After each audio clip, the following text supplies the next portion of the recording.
Hello, this is Ron Paul with your weekly update for Monday, May 8th. President Trump is about to embark on his first foreign trip where he will stop in Saudi Arabia, Israel, and the Vatican before attending a NATO meeting in Brussels and the G7 summit in Sicily. The media and pundits have loudly wondered why hasn't he gone on a foreign trip sooner? I wonder why go at all? What does the president hope to achieve with these meetings?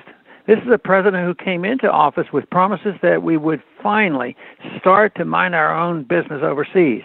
In December, he said that the policy of U.S. intervention and chaos overseas must come to an end. Instead, he is jumping into a region in the Middle East that has consumed the presidencies of numerous of his predecessors. On Saudi Arabia, President Trump has shifted his position from criticism of the Saudi regime to a seemingly warm friendship with Saudi Deputy Prime Prince Mohammed bin Salman. He has approved weapons sales to Saudi Arabia that President Obama has halted due to Saudi human rights abuses, particularly in the horrific war on Yemen.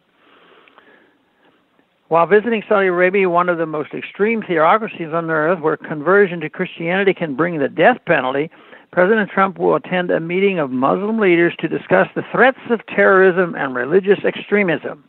No, not in Saudi Arabia, but in Iran, where Christianity is legal and thriving. Perhaps President Trump's flip-flop on Saudi Arabia was inspired by the 10 separate Washington, D.C. public relations firms the kingdom keeps on the payroll at a cost of $1.3 million per month. That kind of money can really grease the policy wheels in Washington. From there, the U.S. president will travel to Israel. Does he believe he will finally be able to solve the 70-year-old Israel-Palestine conflict by negotiating a good deal? If so, he's in for a surprise. The problem persists partly because we have been meddling in the region for so long. Doing more of the same is pretty unlikely to bring about a different result. How many billions have we spent propping up allies and bribing others, and we're no closer to peace now than when we started? Maybe it's time for a new approach.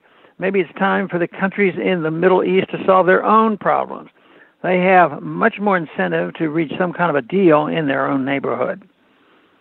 Likewise, his attendance at the NATO meeting is not very encouraging to those of us who were pleased to hear candidate Trump speak the truth about the outdated military alliance. We don't need to strong-arm NATO members to spend more money on their own defense. We need to worry about our own defense. Our military empire, of which NATO is an arm, makes us weaker and more vulnerable. Minding our own business and rejecting militarism would make us safer. Many pundits complain that President Trump spends too much time golfing. I would rather he spend a lot more time golfing and less time trying to solve the rest of the world's problems. We cannot afford to be the policeman or nursemaid to the rest of the world, particularly when we have such a lousy record of success. Thanks for calling this update. A new update is placed on this number, 888-322-1414, every Sunday. The written text can be found on my Ron Paul Institute website at www.ronpaulinstitute.org and on my Facebook page. Thanks for calling.